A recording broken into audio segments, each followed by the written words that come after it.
Assalamualaikum warahmatullahi wabarakatuh. Waalaikumsalam warahmatullahi wabarakatuh. Selamat pagi. Pagi.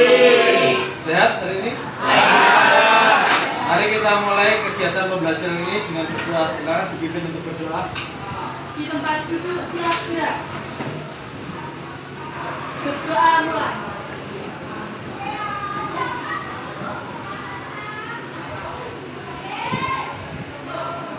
Berdoa selesai. Beri salam. Selamat pagi, Pak. Selamat pagi. Untuk ngecek kondisi kalian, maka Bapak akan absen kalian hari ini. Gabriel Kristiono, Grace Anastasia, Kaila Meya, Kezia Diska, Kairi Rasara Rosihana, Sofi Eka, Siti Aura, Ulyanur, Dendeskil Putra, Yuki Kansa. Jadi sakit satu ya. Untuk memulai pembelajaran, saya ingin bertanya pada kalian. Kemarin kita sudah belajar tentang penjajahan bangsa VOC, penjajahan bangsa Spanyol dan Portugis. Kira-kira melihat ini, bangsa Indonesia waktu itu diam saja atau melawan? Melawan. Nah, pertanyaan kemudian adalah, kalian kenal nggak siapa saja tokoh yang melakukan perlawanan?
Ketika bangsa Indonesia ini melawan, kalian kenal siapa saja tokohnya?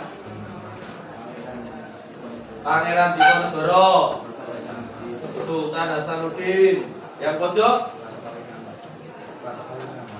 Ratu Kalinyamat, ada lagi Jenderal Sudirman nanti kalau sudah proklamasi. Yang masa kolonial ini ada lagi, ada Pangeran Diponegoro, Ratu Kalinyamat. Di Sulawesi ada yang namanya Sultan Hasanuddin, Pangeran Antasari. Ya, nanti coba kita cek pengetahuan kalian tentang tokoh-tokoh ini. Silakan disiapkan HP-nya, kita kuis untuk melihat pengetahuan dasar kalian. Kita main Kahoot ya. Biasa main Kahoot. Baju pakai sinyal. Devi, jadi bingung. Sudah ya. Oke, saya mulai 1, 2,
Selamat untuk Kristi, hadiah bisa diambil di toko sumber rezeki sana.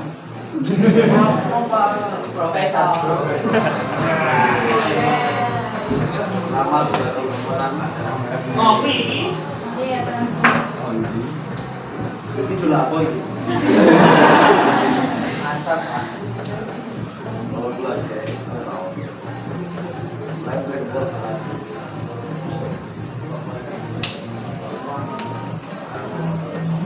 Ini demikian apa yang sudah ternyata juga Salah.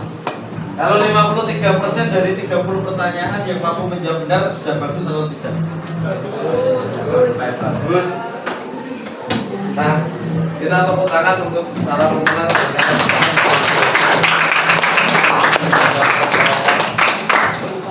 Selanjutnya kita akan masuk ke pembelajaran intinya, karena di sini nanti akan saya bagi menjadi 6 kelompok. Dan nanti 6 kelompok silakan mendiskusikan dengan video yang saya akan kirim ke grup kelas. Nanti ada yang mendapatkan perang Aceh, ada yang mendapatkan perang Padri dan lain sebagainya. Nah, berhitung saja ya, biar cepet ya. Yuk mulai berhitung sampai 6.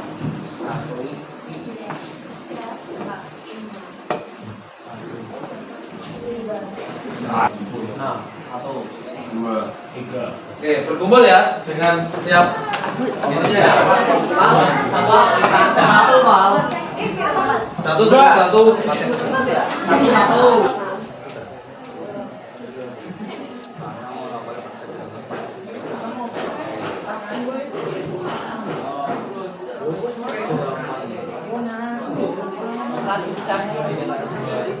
Nanti jam 8.10 kita diskusikan hasil dari pertanyaan-pertanyaan di atas, akan ditambahkan refleksi terhadap situasi dan kondisi semangat nasionalisme saat masa ini.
Mengisi apa? Mengisi.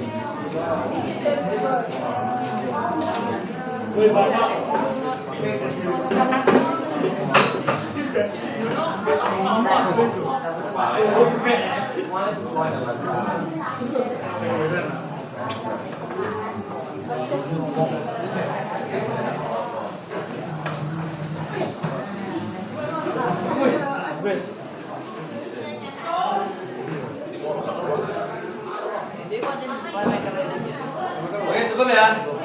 Silakan dibaca untuk kelompok 1. Sedapatnya untuk kita koreksi bersama. Kelompok 1 mana? Jadi kita refleksikan bersama. Ya.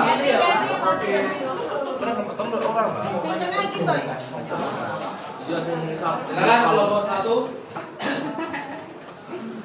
Yang lainnya diperhatikan ya. Gimana? Situ aja. Berdiri ya? Berdiri. Ngewangnya apa, Boy? Ini kamera. Dia mencari. Dari kursi. Ayo, silakan kelompok 1. Yang lainnya diperhatikan. Untuk alasan mengapa Aceh melawan Portugis itu karena Portugis itu mengandalkan kapal-kapal dagang dari Aceh sehingga Aceh mulai melakukan perlawanan. Kemudian pada masa kepemimpinan Iskandar Muda itu rakyat Aceh melakukan serangan besar-besaran di benteng Portugis yang terletak di Aceh. Tokohnya siapa aja? Tokohnya itu Iskandar Muda.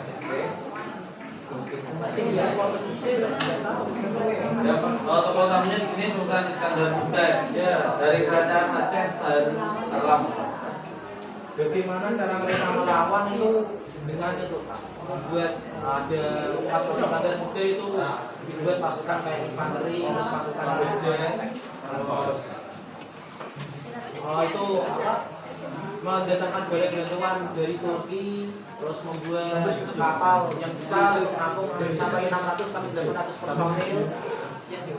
Terus itu juga mendatangkan bantuan juga dari Jepara.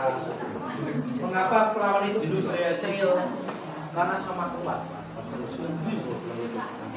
Kenapa? Nilai refleksi pahlawanan atau refleksi dari yang bisa kita ambil dari perlawanan Betul Pak.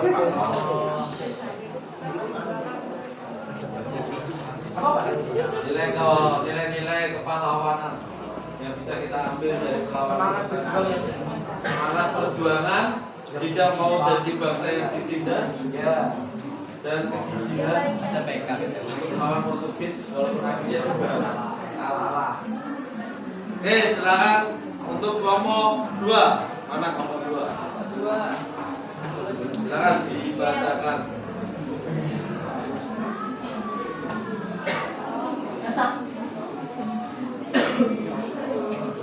Gimana genep kertasnya cuma topeng itu toang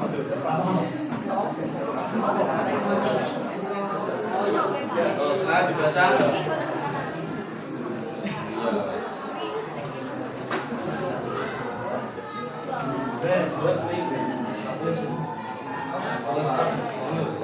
Nanti dilengkapi lagi.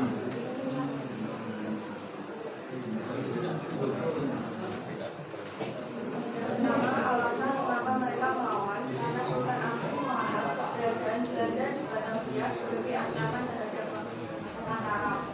Yang kedua, bagaimana cara mereka melawan? Oh ya, siapa tokohnya? Yang pertama Sultan Agung, yang kedua Panembahan Cendrawasih, yang ketiga Ratu Mas dari India Banawati, yang keempat Pangeran Diaga, yang kelima Sultan Murad Ahmad, yang keenam Ibnu Muhsin Al-Hashimi, yang ketujuh Haji Majid Suminah, yang kedelapan YP Kon atau Gubernur Jenderal Bali, yang ke-9 Presiden Soekarno, dan yang ke-10 Ya Allah itu masih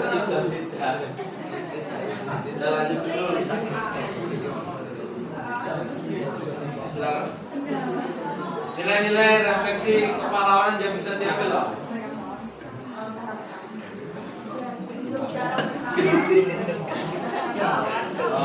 Membuat kampanye melawan Batavia, namun serangan tersebut gagal karena logistik pasukan yang kurang. Yang kedua, Ada yang menambahkan nggak? Kira-kira nilai kepahlawanan dari perlawanan Sultan Agung terhadap VOC-nya apa? Yang kalian bisa ambil dari kisah Sultan Agung.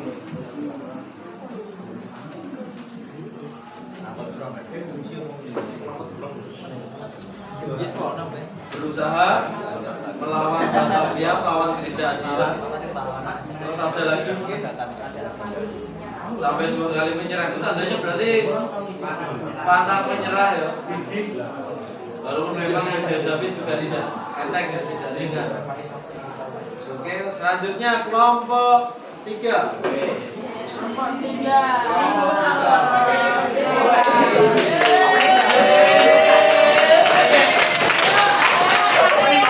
Kenapa mereka melawan? Karena VOC ikut campur dalam perdagangan wilayah Banten. VOC melakukan perampasan kapal yang dimiliki kerajaan Banten dan mengganti struktur politik kerajaan Banten. Siapa aja tokohnya? 1. Sultan Agung Tirtayasa. Tirtasaya. 2.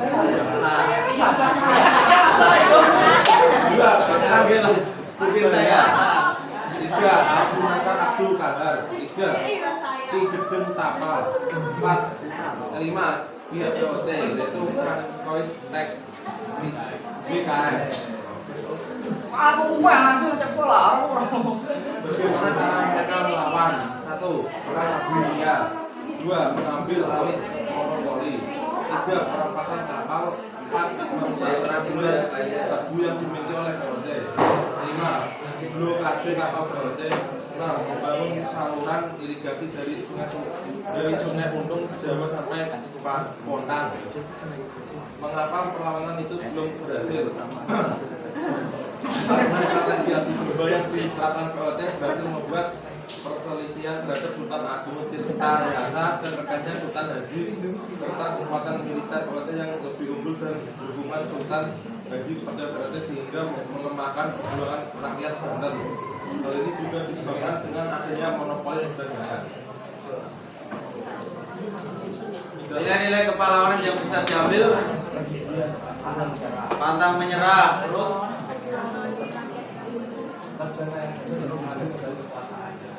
perjuangan. Ada lagi? Tidak ada. Tidak mudah putus asa.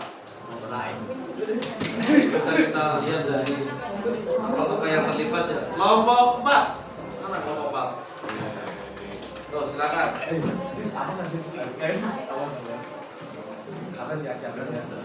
Ini lanang dulu, Jose. Sang pemimpin. Tidur kita.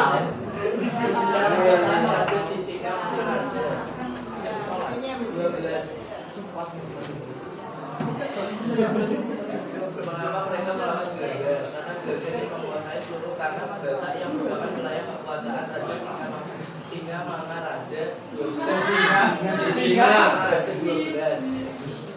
Raja Sisinga Mangaraja 12 menentang masuknya Belanda disertai dengan penyebaran agama Kristen karena khawatir akan menghilangkan tatanan tradisional dan kesatuan negeri yang ada secara turun-temurun. Tokoh penyerangan: 1. Raja Sisinga Mangaraja 12 pasukan Bosar Opu Pulau Batu. 2. Kapten Skelton. 3. Raja Kitchener. 4. Fadren. Cara mereka melawan: 1. Perlawanan bersenjata. 2. Pertempuran di Bahal Batu. 3. Penyerangan pos Belanda. 4. Pertahanan di Bangkalan. 5. Taktik gerilya. 6. Perlawanan di akhir. Mengapa perlawanan itu belum berhasil? Satu, kota tidak diubah. Dua, dihianatan. Tiga, taktik selisih berada. Empat, pertimbangan benteng utama. Masih dari itu pertimbangan. Refleksi pertimbangan.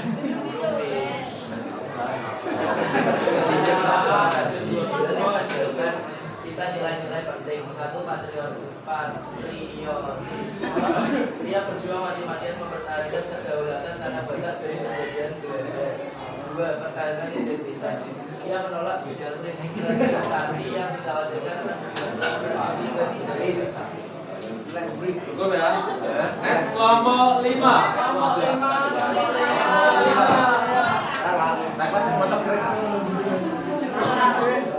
Semoga kelompok 5.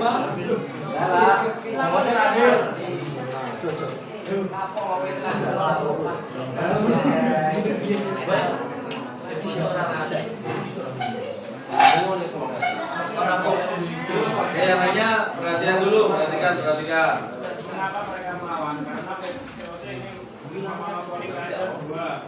Siapa tokohnya Arsul dan Sanudin? Raja dua yang menang atas VOC. Arpalaka, pangeran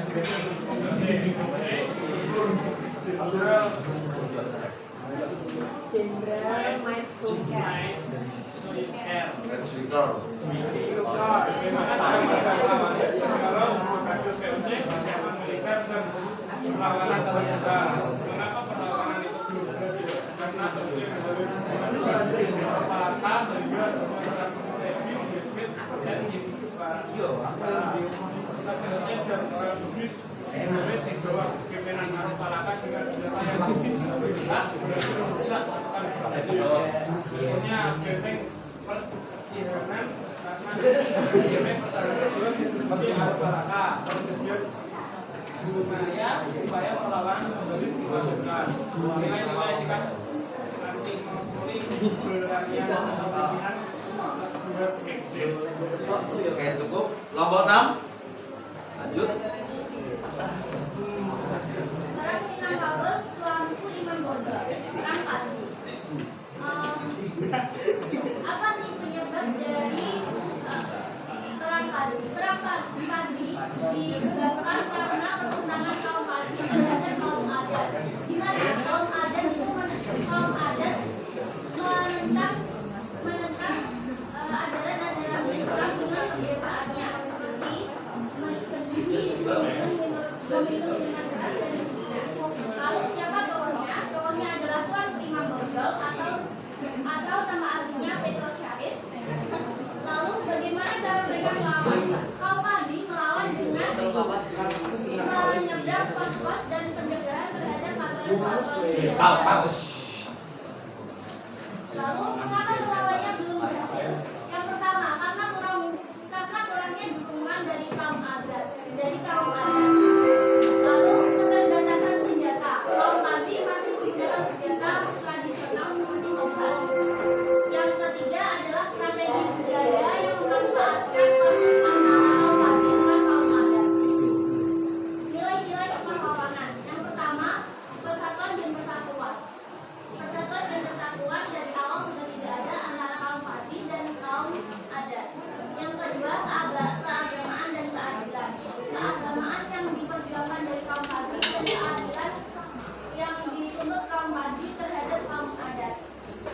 Yang ketiga, semangat juang dan kegigihan dari Tuanku Imam Bonjol. Yang keempat, kepemimpinan yang cerdas dan bijak. Terima kasih. Saya lanjut sebentar dulu ya. Biar tuntas. Tadi dari 6 perlawanan yang sudah kalian lihat di video, dan nanti kalau di rumah bisa dilihat lagi, ada beberapa hal yang luar biasa ya. Di sini mungkin ada yang dipertanyakan dulu. Peristiwa-peristiwa itu yang masih dibingungkan. Ada ya. Kalau 6-nya berhasil atau gagal pada itu? Gagal. Apa yang menyebabkan gagal? Karena kurangnya persatuan dan kesatuan, Pak. Betul, karena pada saat itu kita masih belum mengenal konsep persatuan atau nation menjadi satu bangsa. Sifat-sifatnya masih berupa kedaerahan, sehingga dengan sifat-sifat kedaerahan, apalagi antar daerah ini juga sering terjadi konflik, maka bangsa penjajah lebih mudah untuk mengalahkan. Karena pasukan-pasukan dari Eropa, dari Barat ini juga memperbantukan pasukan-pasukan dari lokal dengan jalan politik dividend et impera. Makanya kalau kita saat ini mudah dipecah belah kembali, mudah diadu domba kembali, mudah untuk diprovokasi kembali, maka kita akan mudah untuk dihancurkan. Karena ketika itu yang terjadi adalah memang ini kurang koordinasi antara pemimpin dan bawahan. Sudah tidak ada lagi rasa saling mempercayai, yang pada akhirnya semangat yang muncul tidak dibarengi dengan strategi yang brilian. Jadi kita untuk membangun bangsa ini perlu yang namanya selain semangat perjuangan, semangat persatuan, juga strategi yang brilian. Strategi yang brilian, kopi. Dapatnya dari mana strategi yang brilian? Otak dilatih dengan otak kita dilatih dengan masalah. Jangan masalah. Ya otak ini kan dilatih dengan cara apa? Rajin belajar. Nah, kamu nggak pernah belajar otak edadi. Kumpul.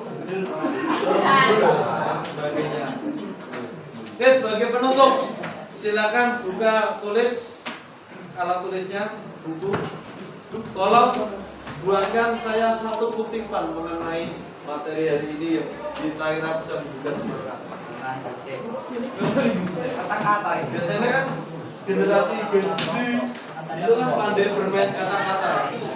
Layaknya anak senja. Kata-kata hari ini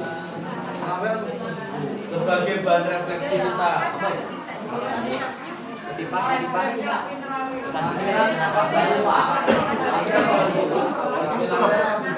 Buku kalian kalau itu dibaca terus di story ini ngomong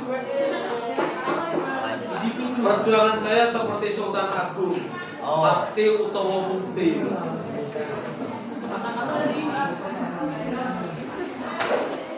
Saya seperti Cut Nyak Dien, walaupun menderita tapi tetap Indonesia.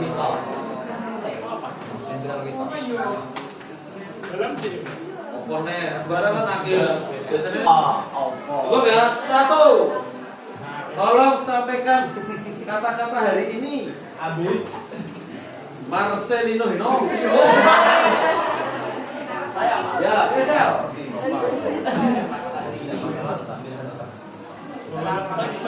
Oh, terus selamat datang. Netizen benar netizen. Oke. Mas Hindok mau berkata-kata? Oke, tadi. Mas Marcel atau Mas Hindok? Ya.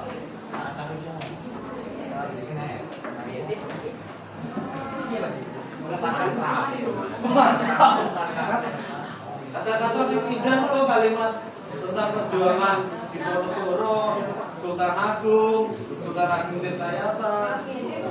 Gimana?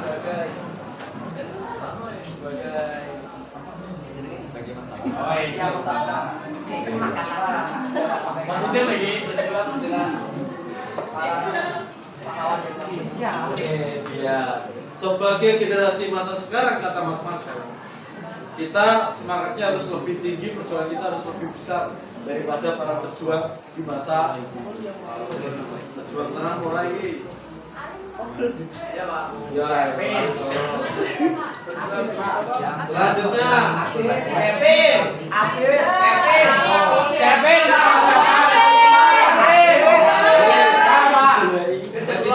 Kevin.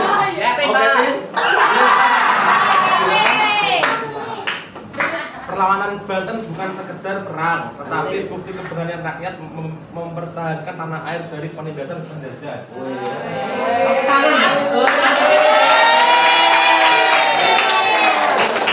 Intinya gimana? Boleh milih orang Udah selesai kok. Sudah selesai. milih orang Pak. Sandi ya, Pak. Yo sopo. Alek, Pak.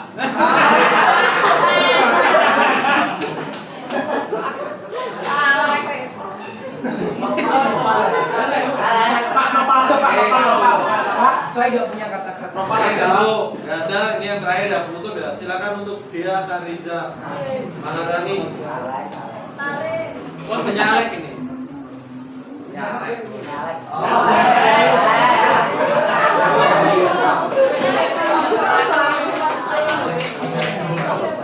Mana dia? Yang namanya dia yang mana? Ini Pak.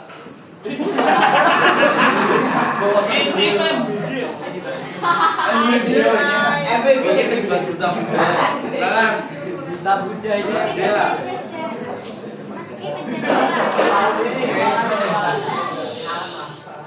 Meski penjajah datang dengan senjata, rakyat Banten dengan hati yang menyala demi kemerdekaan. Merdeka.